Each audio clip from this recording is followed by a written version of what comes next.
Welcome to Drinking Bros, presented by GhostBed.com. It was loud. Wow, that was loud. I liked it, though. I liked it a lot. I like when it's loud to start the show like that. It gets me going. Welcome to Drinkin' Bros, kids. If you've been following the show for the last few weeks, and a lot of you have, really appreciate those ratings and reviews on iTunes. It helps the show skyrocket, obviously, and it keeps us on the charts, which we've been in for 6 years because of you guys, and we're extremely grateful. We've been covering this Afghanistan pullouts, if you want to call it that, right? Mishap, if you want, for the last few weeks. And today we actually have a guy who was in Afghanistan. Dan, who do we have today? We have Issa. He was a combat engineer in the Afghan Army, worked alongside coalition forces for a number of years. And how long have you been in the United States now? I'm living here like for 3.5 years. 3.5 years? 3.5 years? Okay. What do you do here? What kind of work do you do here? Sometimes I did the Uber, I was driving in the 18-wheeler trailer. Oh, wow. Yeah, I have also commercial license in the maintenance. So truck driver, Uber driver, shit like that. That's cool. Yeah. Yeah. That's cool. Do you like America? Yeah, I love America. I mean, come on, man. It's always so crazy, though, because, you know, if you watch the news or read the media, everybody tells you how America sucks and it's bad and we're horrible people and everybody hates each other and everything else. What Dan and I always say is, go live in a war-torn country just for a year and let us know how bad America sucks. Because everybody who's here from another country seems to loves it as much as you do. Yeah, like when he come here, like there's too much people help me. Like this, there is nice people. Everything is normal. There's not anything like my country is very bad situation. When I was my job. Every time, like explosion, suicide, everything. Yeah. You're always hearing explosions outside the window and everything else. Yeah, when I come here, everything's like normal. I live like very normal. My family happy here. Yeah. You wish you could just have some of these people who are complaining on the internet just switch spots and be like, "Hey, congratulations! You're gonna go and live here, and then you tell me how awful it is." With you in particular, were you born there? In Afghanistan? Mm-hmm. Yeah, I'm born in Afghanistan. Where? Coast province. Oh, coast, okay. Yeah, coast. Yeah. And how many years did you spend there? In Afghanistan? Yeah. All the time I spent in Afghanistan, I have not gone anywhere. Yeah. But how old are you now? I think like 38 something. You don't know? 38. Oh, you are 38, Yes. okay. I didn't know if you were like, hey, dude, they didn't tell me. You know, if that's what Afghanistan is, where it's just like you're born and they're like, shh, we're just not going to tell you. No. You're going to have to guess your age for a while. Like my date of birth, March 1st, March 1st. March 1st is his birthday? Yeah. Oh, okay, cool, birthday, yeah. So, look. 1983. 1983, okay. There you go. Yeah, that's 38. You're right. All right. Yeah. All right. Now I can steal his identity because I've got his whole birthday now. We've got everything on him. So you were born and raised there. How long ago did you come to America? Yeah, 3.5 years, he said. So 3.5 years total. But Yeah. what I mean is, did you spend any time in other countries? How did you get out of Afghanistan? Like, did you have to go and live someplace else for a little bit?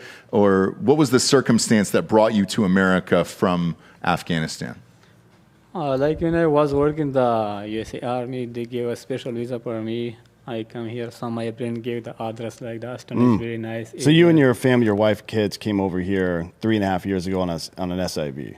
Special immigrant visa, right? Mm-hmm. Yeah. So how did you, at what age did you join the Afghan Army? Like how old were you then? Me? Yeah. Like I start work in the 2013 until the 2018 when I got my visa come here. 2013. So you'd have been, was that 8 years ago? 8 years ago, so yeah. 30. Yeah. Right? Look, for Americans, starting your military career at 30 that's pretty old. Usually you start when you're 18. Oh, yeah. Or thereabouts. Or if you're an officer, sometimes 22. What did you do in the Afghan Army? Pull that microphone just a tad towards you. Yeah, there yeah. you go. Yeah, I was in the combat engineer. Combat engineer. Yeah, So like I make a bearing room like tower for the GNG ZPU. for the ZPU, yeah. So you were more you weren't making you were more on the actual construction side of the combat engineer thing. Yeah, the construction side, we use the border like Hisco. Yeah, we make Make HESCO barriers, which all of our barriers, military yeah. people will be familiar Yeah. with. It's basically like a wire cage with a big burlap sack in it Yeah. filled with sand. Yeah, Really? But it's stopped. You can't shoot anything through that thing. I mean, it's like 6 or 8 feet of sand or something like that. It's impossible to get through it. yeah, And that surrounds every military base on Earth right now, at least the ones that the fucking U.S. has. Not military base. Like in a combat zone, anywhere in the Middle East, you're going to see those around the base, Right. for sure. So when you get this special immigrant visa, is it just you, or do they let you take your family as well? just my wife, my son, me. Okay, your wife, your son, and you. Yeah, Okay. yeah. And was the process pretty straightforward and easy, or do you have to jump through a lot of hoops for something like that? Yeah, like this is the special visa just for me, for my wife or my child. Like they don't allow like for my the last time, like they didn't allow for my mom, my dad, my brother, son. Right, yeah. So how long did it take you? You said you got, you've been here for 3.5 years, so you pretty much left the Afghan Army and came straight over here, right? Yeah. Right. Okay. So it wasn't too difficult for you to get the SIV back then? Right now, the same processes before the when come the Taliban, like before there's the same process for everyone, like they were the U.S. Army, with the construction, they were used to the Army, like they give the special visa, like the same process, everything. I see. It probably takes longer now, though. Right? Yeah. Well, I mean, it's considering there's like a everything that's run on going it, yeah. on, right? Yeah. Yeah. When you see what's happening on TV over there, how does that make you feel? Here in Afghanistan. Yeah, in Afghanistan. Like during this whole pullout situation, the Taliban is now obviously taken over and has become the government of the country. How does that make somebody from Afghanistan feel? Right now is the new government. Yeah, like people is very sad. Some people just got a head attack. Every people like worry about the job. They lost the job. Like too much people like work in the government. Right. Like they lost the job. They don't have any job right now. He's still at home. Like they paint one cover. Like they paint one space just for living. Right, yeah. They leave the house. Like they go to the another place. They live in the cover the space. Yeah, the people is worried about the everything. Everything is bad right now. Are you worried about the rest of your family that's still there? Yeah, I'm worried about my all family. Like worried about my brother, my my brother like skin eagle pilot. Yeah. Yeah, still he was working for 5 years in the USA Army. Like he's a skin eagle pilot. Right now he is living in the Kabul, the one small space. Right. Yeah, they can go outside. So his brother worked for the U.S. military as well, and he's still over there, is what he's saying. Yeah. Yeah, of And, course. obviously, I think some parents are still over there, and we had a hell of a time getting you out of there, even though you have a green card, right? Me? Yeah. So SIV gives you a green card. Yeah, my doctor he has a citizen passport. And you have a U.S. passport as well, right? Yeah. So he's a U.S. passport holder. He was in Kabul trying to get out of there, and we experienced all sorts of problems, right? Like quite a few, actually, with not just with him, but with his family as well. It's a total shit show. Yeah, it's an absolute shit show, and seeing everything that's going on there, and then hearing that your family's still there, and one of them was working in the U.S. military. Wouldn't the Taliban target him first?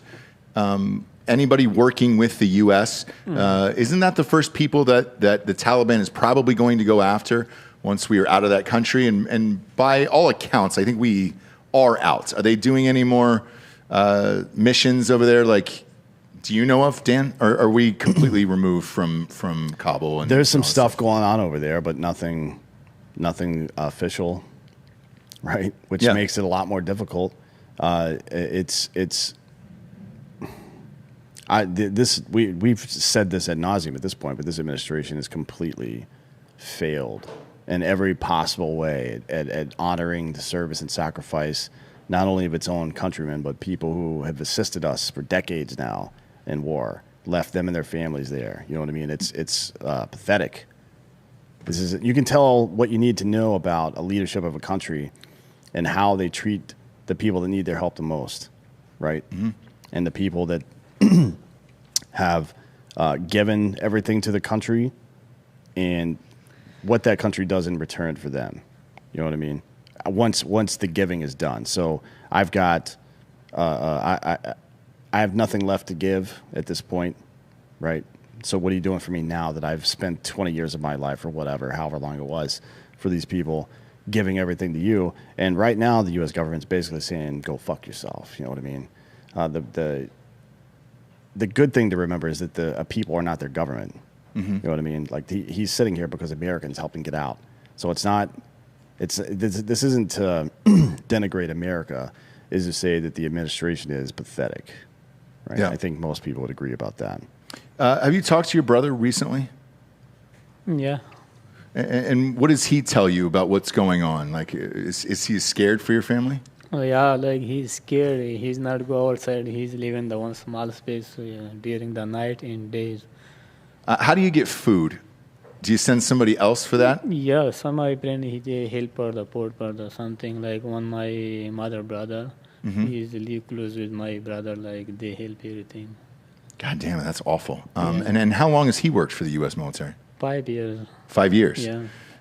Is this one of those situations where he tries to qualify for one of these special immigrant visas, or is it just done? Like, hey guys, the planes have left. We're all good. There's. Yeah. They make a one list like the last day, like when you done everything. Mm-hmm. Like they didn't work. Some people for him, like they know about like who helped me. Like when he was work the U.S. military, like they leave before my brother. And your brother, I'm assuming, probably thought, all right, great. I don't want my country overtaken by the Taliban. I'm going to help the country. I'm going to help the United States government and everything else. In return, they'll take care of me and my family. And why didn't that happen in this situation for him? Yeah, how did you get out, but he couldn't? I guess that's the question he's asking. Since you both have SIVs, why is your brother still stuck there? Is the military hasn't helped him out, basically? No help anybody. Like he's living the same place. When you give the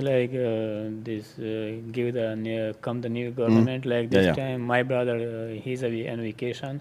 He's at home when everything is bad like this time. Right. They not find anybody like they help my brother. Right. So he was back there on vacation, mm-hmm. right? Mm. So a lot of people. This is what I was talking about not too long ago. Everybody knew that this withdrawal was going to happen at some point. A lot of Afghans, people who had SIVs, green cards, citizenship even, right? American citizenship already, had gone back over there to visit with family and blah, blah, blah, maybe for the last time, right? Because the Taliban was clearly going to take back over as soon as we left. And we knew that. We moved the timetable around. We pulled out of Bagram Air Base, which is the #1 war support system we had in that country, and he's left those people there. Yeah. Right? I mean, it's fucked up. It's fucked, and like until somebody like you comes on and actually says it, the media is not going to. So you don't really hear about shit. You don't hear anything about Afghanistan in the media anymore. It feels like it was bad for Biden, which it was bad for the left, which the left controls the media, and they were just like, great, we're all done talking about it. Right. I haven't seen one fucking word regarding Afghanistan since we sent the last thing and we're all out of here and good night, everyone. I mean, the last major piece of news, well, there's two last major pieces of news that I heard. One is that the payback we got on the Taliban or Al-Qaeda or whomever you think that was, no, it was 7 children and 3 adults that had nothing to do with any kind of terrorism. They dropped a bomb on 10 people and killed them for no fucking reason. And the thing that happened before that is that the Senate Armed Services Committee asked Lloyd Austin for his plan. What was the plan you guys used to do this over the last 3 weeks? We want to see that plan. And frankly, I want to see that fucking plan because Lloyd Austin's a paratrooper. So is Milley. Yeah. Right? They know how these operations work. Even when things went tits up, deploying the 82nd and bringing on Marine ground support and things like that. This all makes sense, but the way they executed it is completely wrong. Everything they did there was wrong. So I want to know what the fucking plan was, right? Because then you can go back and say, hey, why didn't you do this here? And if there's not a reasonable answer to it, somebody's got to fucking pay for that. Yeah. Right. And it should be Lloyd Austin and Milley and Biden and Blinken and all these other cunts. Yeah. And for you, you're 38 years old. Like you said, you were born in 1983. Well, during that period when you were born, Afghanistan was occupied by Russia, correct? I don't remember the Russia when I was born this time. Like the Russian come Afghanistan, like they are taking Afghanistan. Like my father, like one story tell me, like the Russian come, like they did this. I'm not remember anything. Yeah, because you were a little kid, right? Yeah. But then you grow out of it, and then congratulations. Then now the United States is back in there. How old were you when the United States came into Afghanistan? Like 3.5 years ago, like 34 years something, 30. No. When the United States, when he first got there, that would have been, he was born in 83, so he would have been 17, 18. 18. So 18 or 19, depending on what time of year it was. Pretty much your entire adult life has been, Afghanistan's been occupied by soldiers of the United States. With you personally, what made you want to fight? In Afghanistan? Like when I was my job, like explosion, suicide, bomb, everything like happened in my job. Like my job is very hard. I was working for 5 years in the mountain. Like we make the parent position in the mountain, but the border in Pakistan and Afghanistan. Like there is some location for the security. Yeah, if you have some information about this. Was there an event, though, in particular that happened where you were like, this is what makes me want to join? Can you explain? Yeah, what was the purpose? Yeah, what was your purpose and the reason for joining? The reason that you joined the Afghan military. Why? Oh, I love the military. I love the U.S. military. I want to work again, starting the military, the U.S. military. Yeah, because when I was a kid in the university, right? Yeah, I love in the military, like when they come to Afghanistan. Yeah, they work in Afghanistan. I find my love in the army. What I'm hearing is he thought it was cool. He was a big fan of Tim Kennedy's Instagram page, so he was like, fuck, man, I should join the military. Hey. Yeah, look, I was... Tim Kennedy is responsible for quite a few people signing up for the military. Tons. And that's why he has an Instagram. Yeah. Let's face it. He's the best recruiter there is. Yeah. It's strange to hear you say like you liked it and everything else. Like a lot of people say that when the U.S. troops show up, they're like, all right, great, we're safe, or we don't have to worry about anything. Yeah. Is that how you felt? Yeah. Yeah. Yeah. When I was job in the U.S. Army. This is my very dangerous job. Like my friends, He was an EOD guy, basically. Yeah. Right. Yeah, like they quit the job. Like they can't do it. The job. This very hard job. I stay in for 5 years. They gave me a special visa for me. I come here. That's the deal, right? You serve 5 years, you get an SIV. Got it. Yeah. His brother served 5 years, didn't get an SIV. We don't know why yet. Yeah, when I was with the military, like we make one team, like 100 people. Like I training the people for the construction, the military people. I give a training. They work with me. Like when we decided we want to make one base in the mountain. Yeah. Like we go together. I make a design for the base, for the everything, for the room. For wow! I didn't realize it was that in depth. So he's talking about when they decide to make a new outpost or base or something like that. He comes in at the design stage and tells them how to design it in a way that's secure and blah blah blah. Yeah, I estimate for the history, for the steel beam, for the metal sheet, for the everything. Yeah, airports and everything. Yeah. Shit. Yeah, there's no way I could do that. Yeah. Was ISIS in the country as well? What? The Islamic State, ISIS. ISIS-K. I don't know what they, Daesh. Daesh. Yeah. I heard some news like the last week ago, like the Daesh, they want to give money for the people, like the salary between the 900 and 1800 USA dollars. Yeah, it's been like, so what he's referencing is, it's actually an old Saddam Hussein thing that started back in I don't remember when he started, but he would pay the families of suicide bombers who killed Jews, right? Particularly Palestinians who killed Jews. And then his interaction, I suppose, with ISIS was that they were paying bounties basically for probably for Afghans who were working with the U.S. military or U.S. military in general, because they weren't able to just operate freely around Afghanistan the same way they were in Iraq for a while.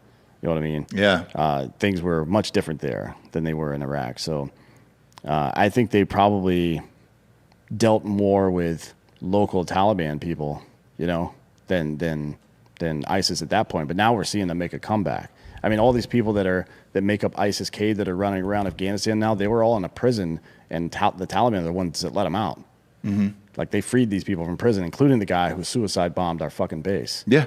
They let him out. He was captured by the CIA, like fucking spent 4 years in prison until the Taliban let him out.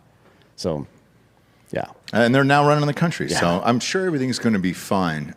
Did you lose any family members during all this? Not yet. Not yet? Yeah, just I lost my dad the last month. Yeah. How did he die? Yeah, when I got some paperwork, like I call my father, like you can come to my dad, he's living the host province. I was in Kabul this time. Right. I call my dad, come on in the Kabul, we want to go to America. Right. So his dad was in Coast. Yeah, And he came to Kabul to meet up with him so they could get the fuck out of the country. Yeah. But delay. And then how did your father pass away? Do you know how he died? Did he have a heart attack or what happened? No, like when he come in the Kabul. Yep. Like this time is a Taliban everywhere, like this make the checkpoint. Like some people, he's mean like Issa dad. Like Taliban, they know like where is your son? Tell me like they got. So they grabbed his dad and said, "Where's your son?" Yeah. So they interrogated his dad. What I'm gathering here is that your dad was killed by the Taliban. Is that correct? Yeah. Okay, so this is a story that I remember. This is a long story. Yeah, his dad coming through one of these checkpoints from Coast into Kabul got scooped up by the Taliban, maybe because they had a list of names that the president of the United States gave them of the people who were fucking SIVs. Maybe that's why. Sure. So they scoop up his dad and like, where the fuck is your son? Rough him up until he dies, basically. That's what happened. So it's very easy to think about these things in the abstract. Like, action A happened, and because of that, as a result, action B happened. Yep. And that sucks. What happened in reality is Joe Biden and his fucking administration gave a list of names of American citizens and green card holders to the Taliban so they could let them through the checkpoints. What they did was use those to identify their family members, right? And then kill them. Joe Biden gave a list of names to the Taliban. They used that name to kill actual people. And here's one of their sons right here. So I don't want to hear any more of this bullshit about Biden being competent or anything about the execution of this as a military operation being this whole thing where they're trying to seem like they're compassionate, like, oh, we've got to let this happen because, you know, whatever, we're not going to COVID test these people because they're only going to be here a little while, it's fine. Yeah. Whatever. No, these people's actions have fucking consequences. And your dad just died a month ago? Yeah, like this September, the last month, August 23. Man, I'm really sorry to hear that. Yeah, we go to in the Kabul, my family, my brother family. At this time, the situation is bad. Like we live in the Kabul. I want to go come here. Like the airport is very busy. This one day we go to the airport. We stuck front of the gate between the people. My son, my wife, like my brother. This is very bad feeling. Like we come back. Like we close the gate. Like 3 people front of me. I show me my daughter passport, the green card, the USA Army something. Like I tell me like, please can you help me? I have a green card, everything. They told me we can't do anything. We can't do anything. We go back home like at this time. After this, like I got some paperwork. I call my dad. Can you come to the Kabul? We go together in USA. Yeah. Yeah, he came in the Kabul, like they got some problem in the way between the guards in host province. Jeez, man. I'm sorry to hear that. That's awful. It should be impossible to walk up to an American with a gun, show them an American passport, and have them tell you no Yeah. in a foreign country in a fucking war zone. That should not be possible. And the fact that it was allowed to go down that way, and the fact that nobody's paid a price for that yet. Right? It's wild. And again, we don't hear these stories unless it's from people who were there, people who have families there or on the ground, or people like Tim Kennedy or Nick Palmisano who went over there to help out. And it's just kind of been radio silent ever since this has happened. You know, we got our own problems here at the border as well, and that's kind of crept in now. For you and your family that's left there, I guess, what are the next steps? What do you do next to try to help them? For my family? Mm-hmm. Yeah, I don't know, like, we live in Kabul, I know my family, like, I want to spend some way, like, he have to stay in Kabul because we don't have any way. So they're just stuck there. Yeah. Do you think they know who you are and who your brother is and everything else? Because if they do and they know where they're staying, one would only imagine it's a matter of time. Are you trying to go back there at all? Yeah, I trying, like, they come by here, like, my family, my mom, my brother, but I don't have any way, like, how can they come here? We worry about, like, my family in Afghanistan, like my wife, my son, like, yesterday I have two twins son, like 5 years old. My wife, she told, like, they talk about between the twins, like they told, like, the one told another one, why did my dad? I don't know, like, they need the money. The another my son says another my son, like, we make a money, we send for my dad.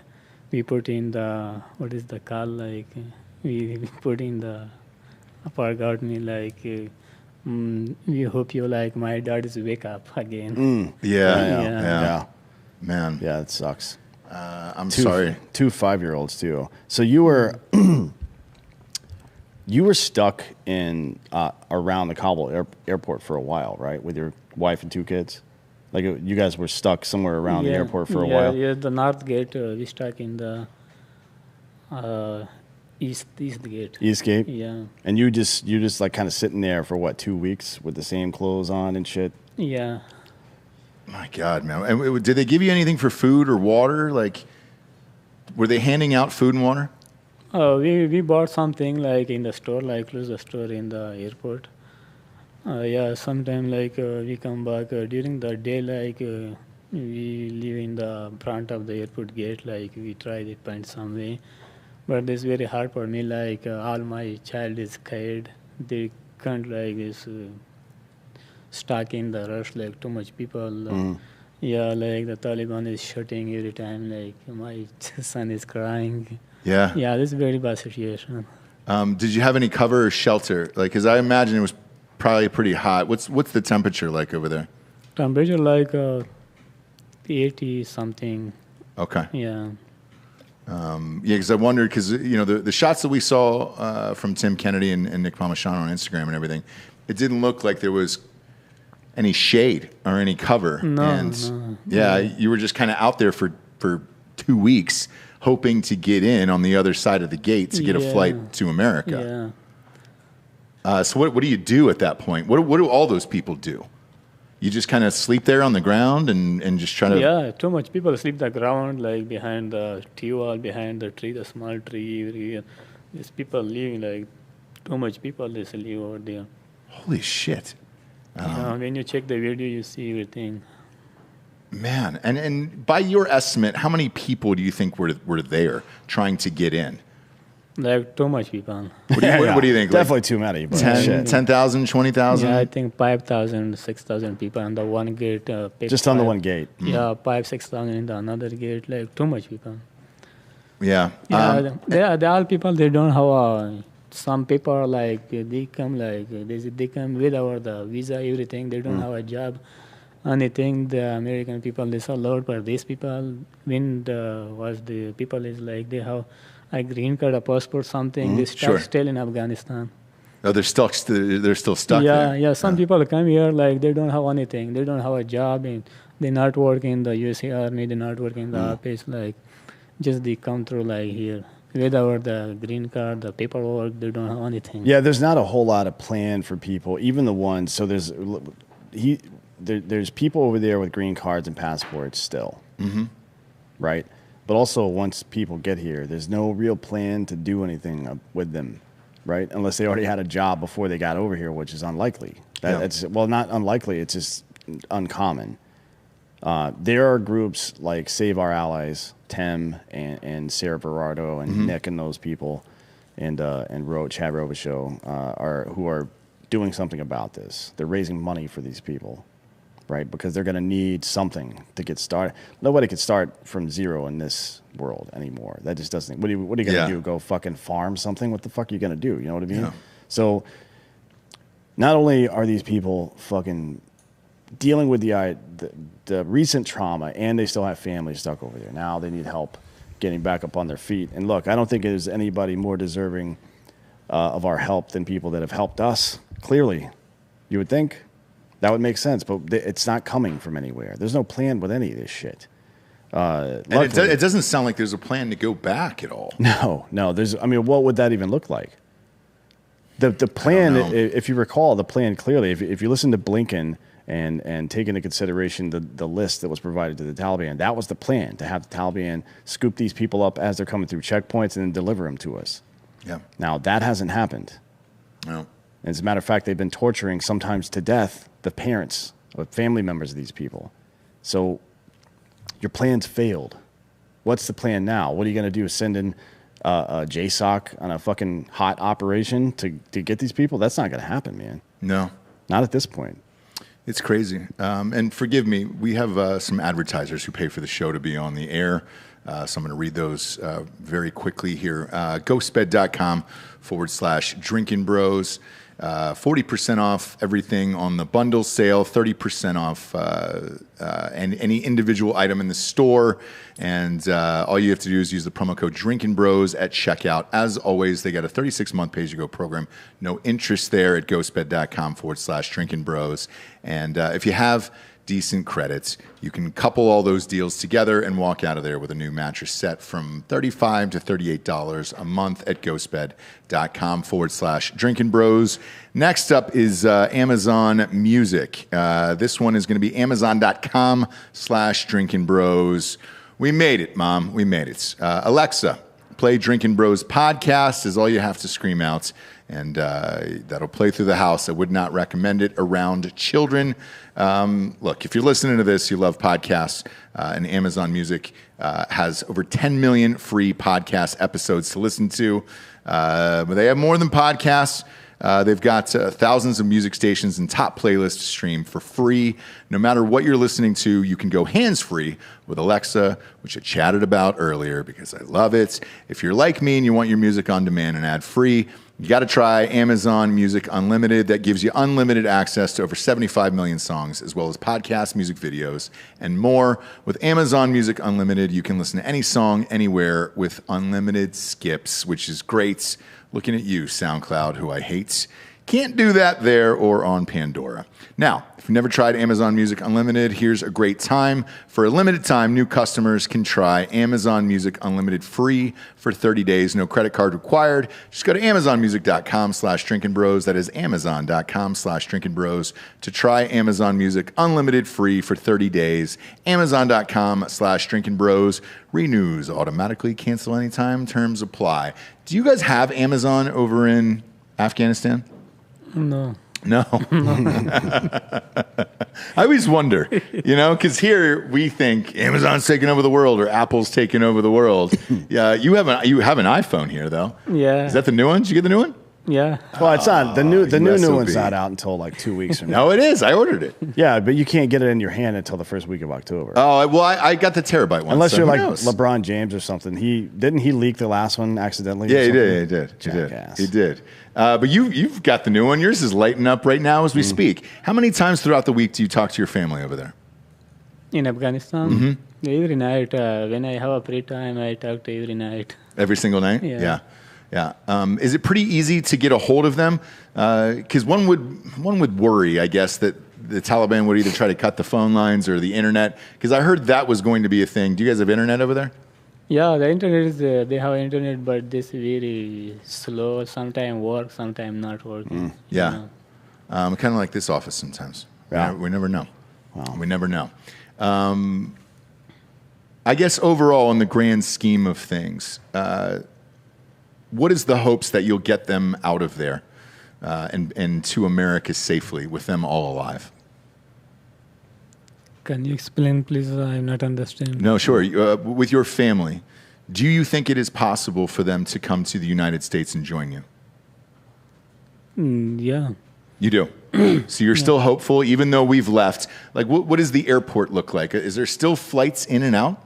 The last week, some people got the airplane. I saw the news. The one airplane, they got 170 passenger in the Kabul airport. They bring the Qatar. Yeah, well, that was Saturday last weekend, and then Sunday, or no, 2 weekends ago. So not this past weekend, but one before that. And then I think on Sunday was like another one with 43 people on it, which isn't even close to the amount of people that are still left over there. You know what I mean? Yeah, and that's why I brought it up, because if you have, by his estimate, somewhere between roughly 12 to 15,000 people outside the gates, that's not enough. That's not enough flights to get that many people out of there. Not even close. I mean, but it's we're also not securing the area, or at the time we weren't. Now we're not even there.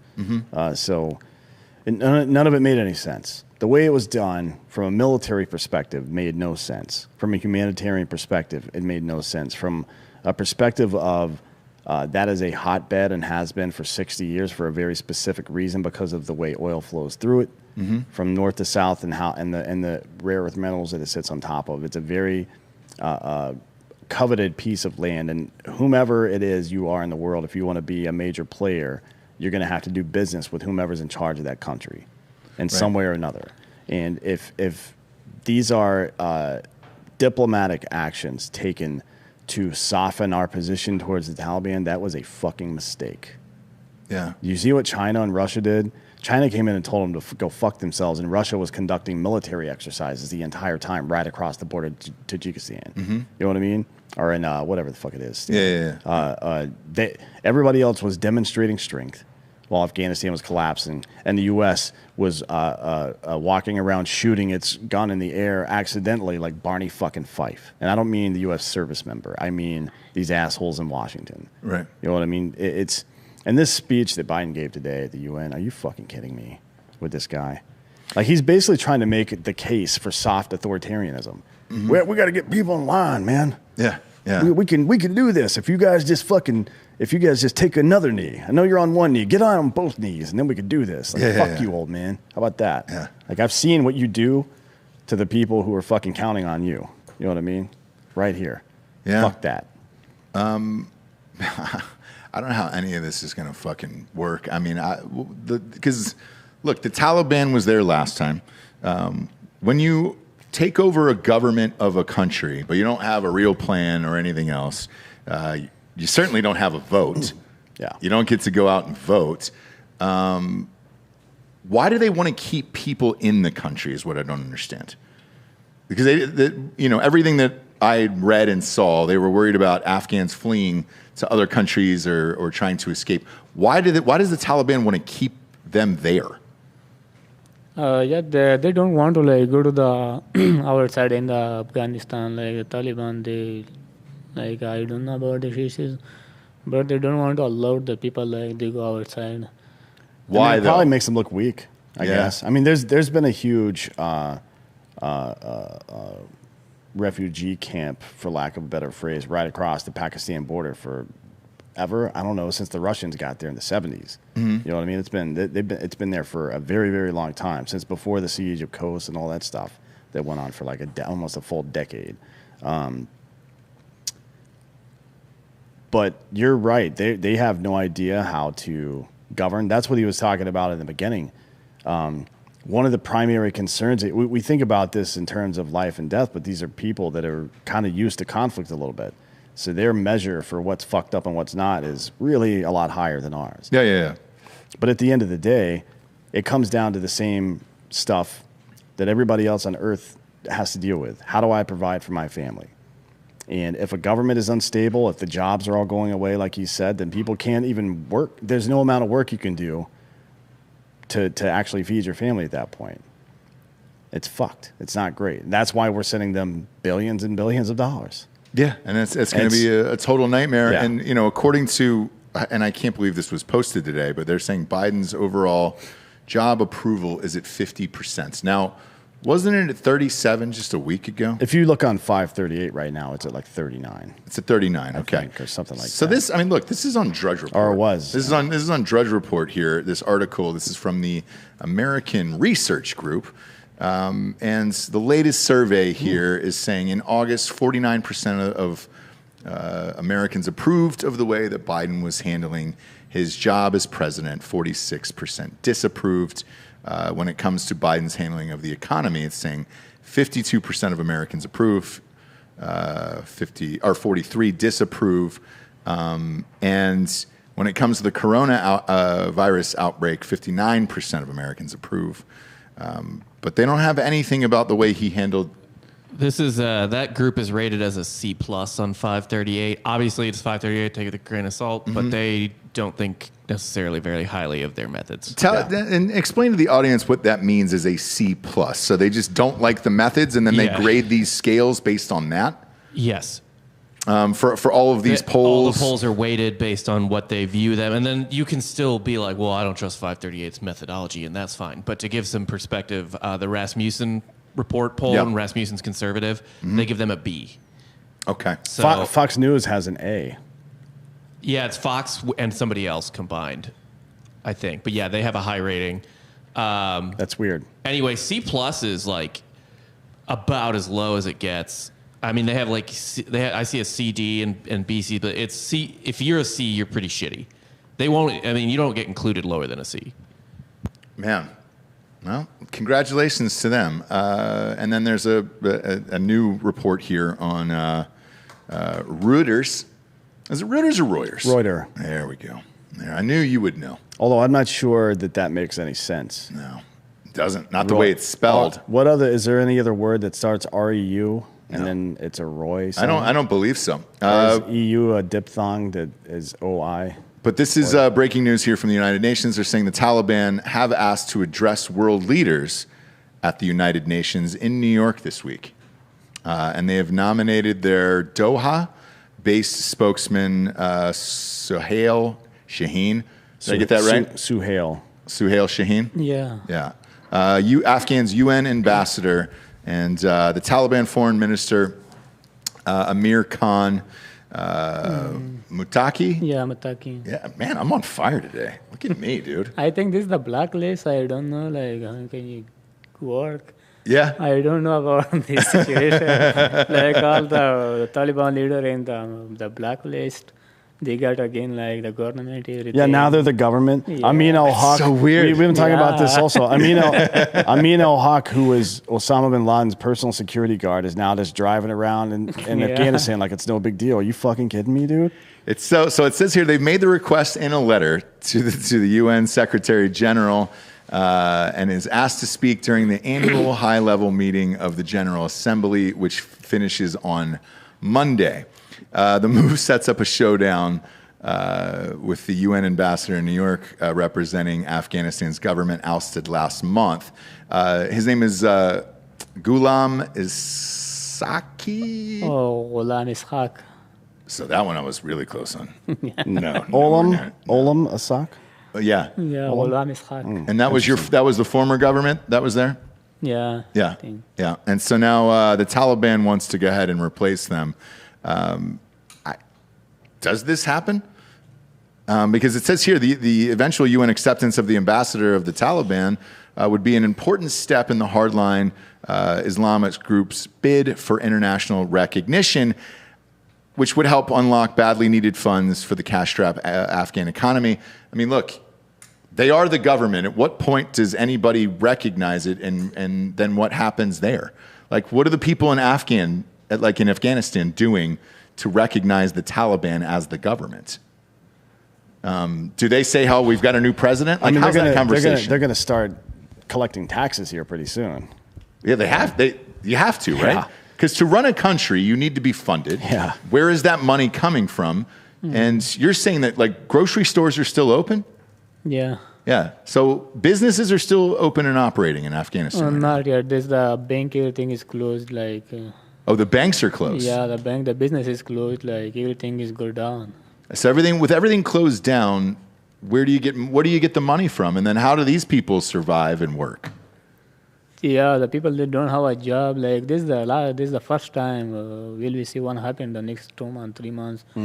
Like I saw one news last week. One guy, one woman. I mean, like a husband and Wife. a wife. Yeah, yeah. Like they come the downtown. They still like a son daughter.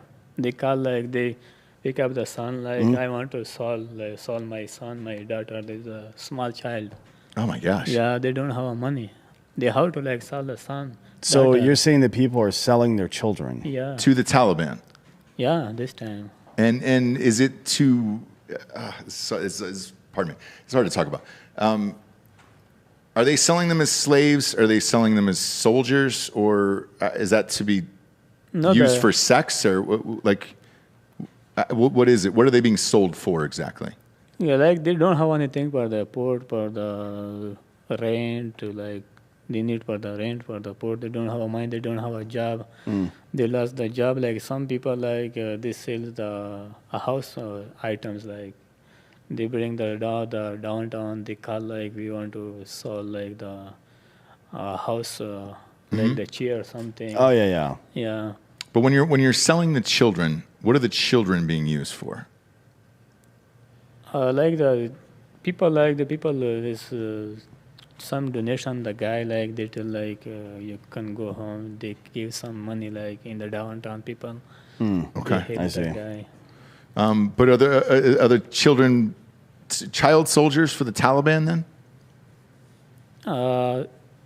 Yeah, this time like 1 week ago.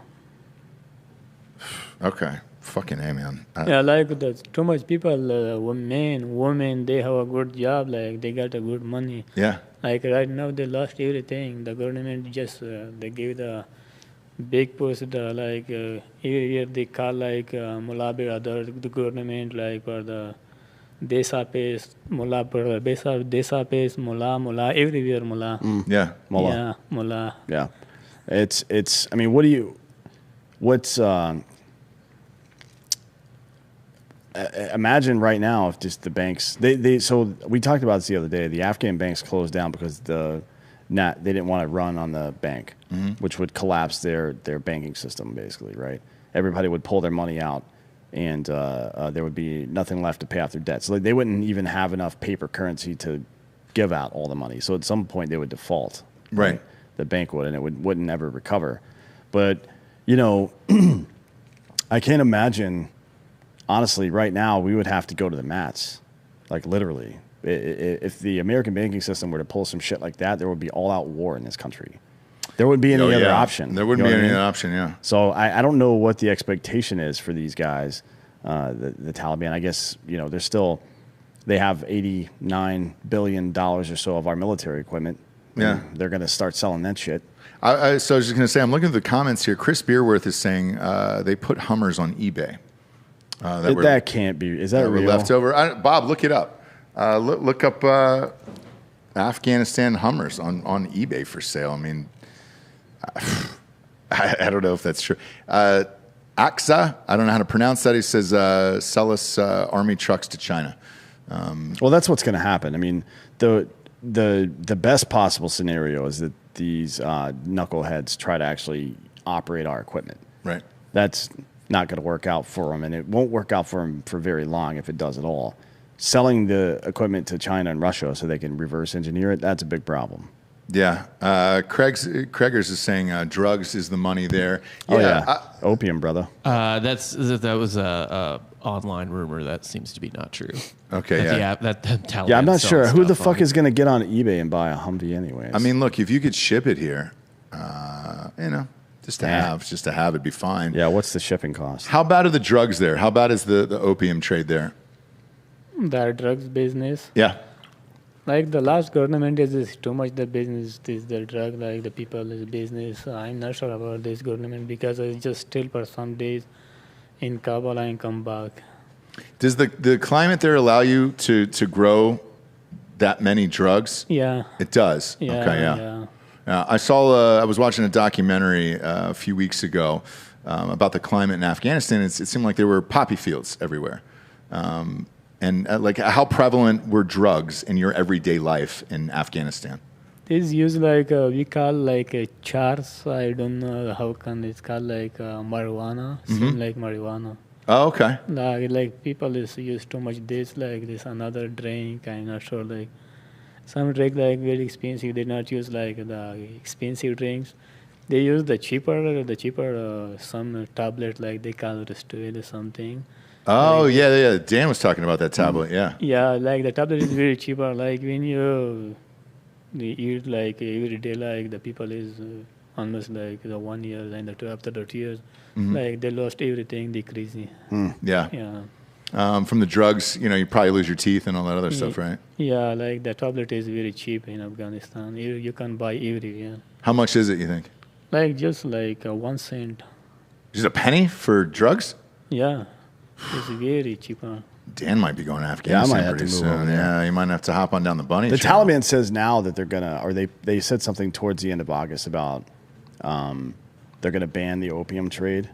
But usually, what that means when coming from an authoritarian government is they're gonna ban it for everybody but us, right? Because up between '95 and 2001, when the Taliban was in power in Afghanistan, they were selling drugs all over the place. Man, they didn't all of a sudden become good people. They're going to go right back to it. They're just going to stop anybody independently from doing it. So what they're doing right now by saying they're going to ban it is they're telling the warlords in the north, right, and out towards the eastern part of the country that this is illegal, and if you do it, we're going to come after you. Oh. That's what they're saying. But they're going to do it themselves 100%.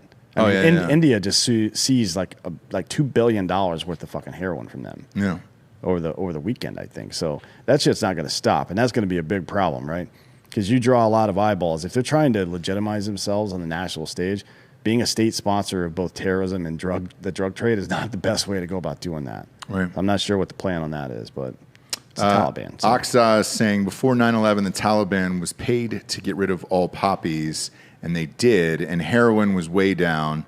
And then 9/11 happened, and the Marines guarded the poppy fields. I don't know what that means. That's absolute nonsense. What this guy's saying. It was the Afghanistan was on the verge of becoming a fucking narco-terrorist state before we invaded in 2001. So whatever this guy's saying is nonsense. You know what's funny? Although we did guard heroin fields, there's no question about that. Really? Yeah, to keep. Like it's a resource that the enemy could take, so you have to guard it, right? Oh, got it. You can't exactly burn the whole thing down, at least not without a fucking protective mask on. Well, you'd be super high then. Yeah, you don't want to fucking Morgan Spurlock it.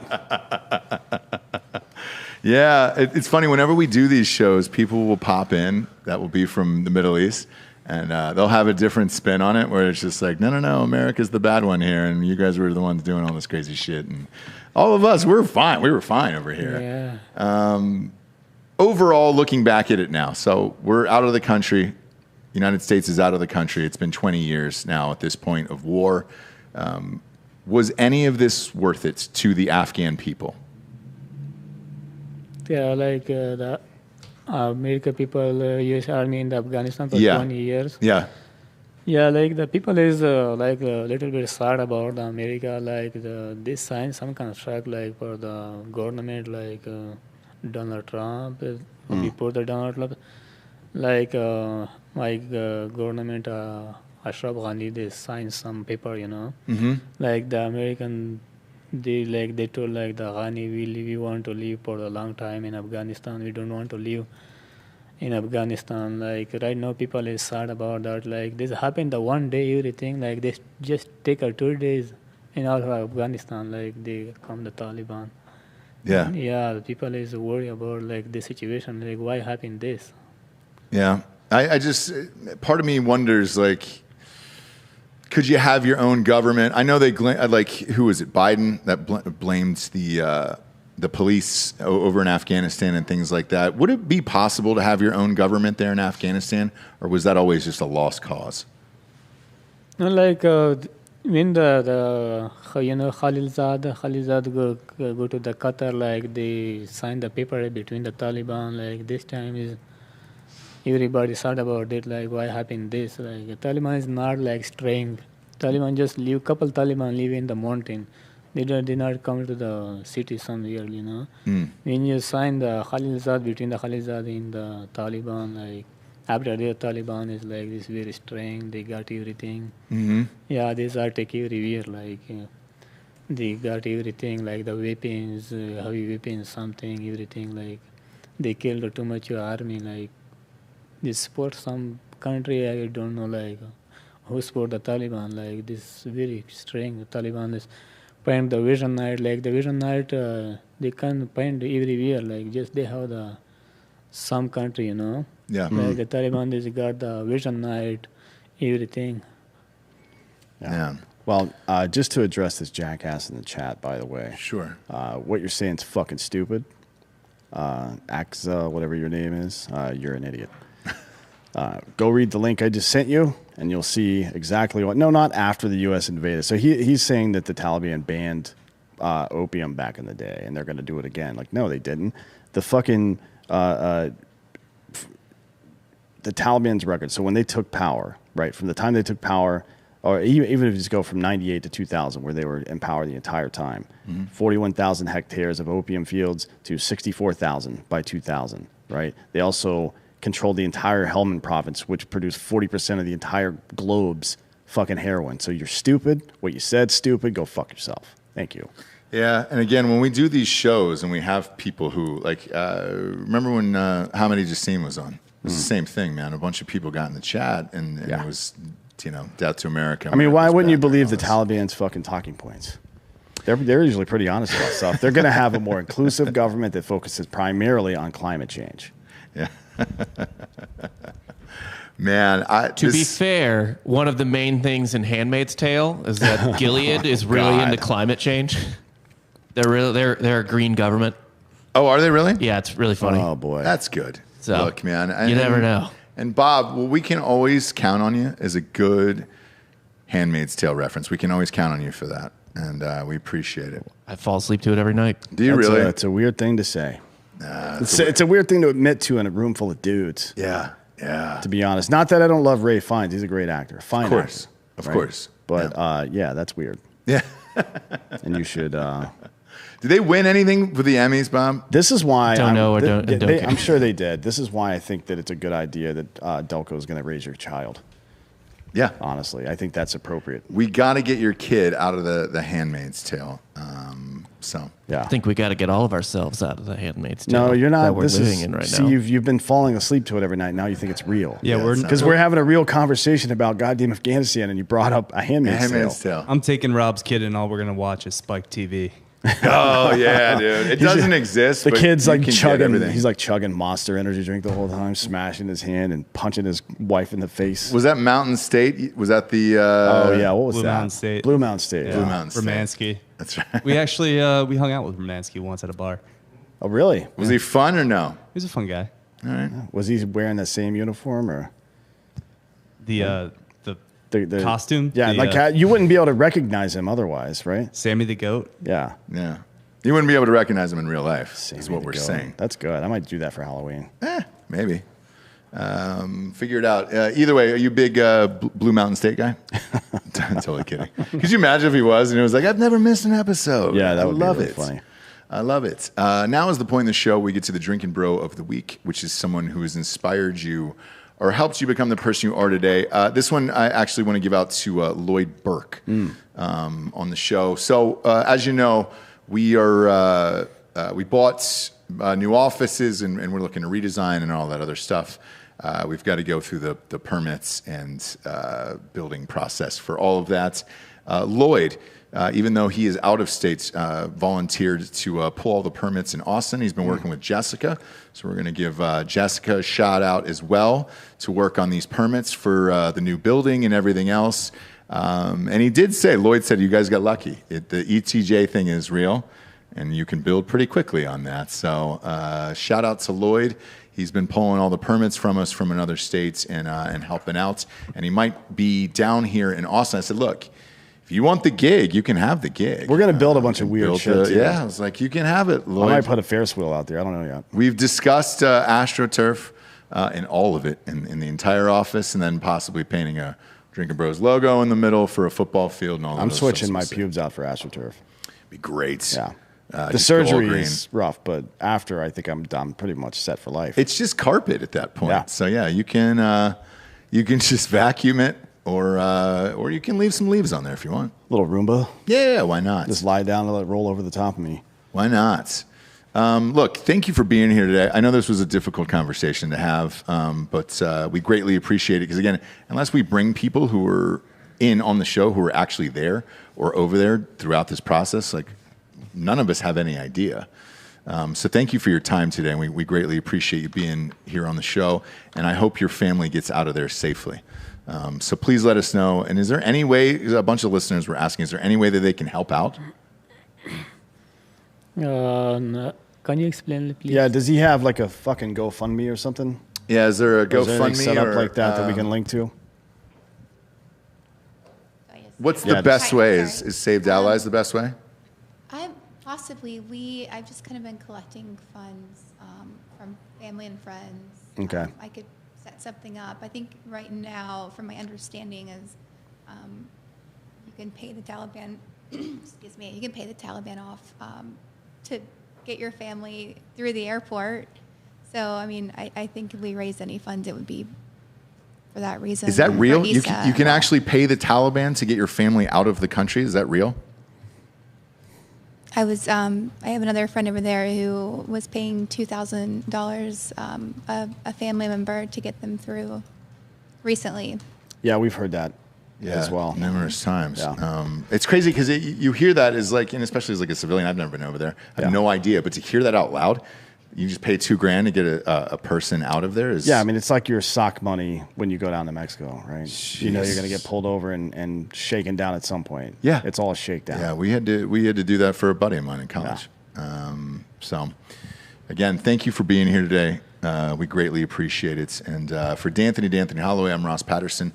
This is Drinkin' Bros Podcast. Good night, everyone.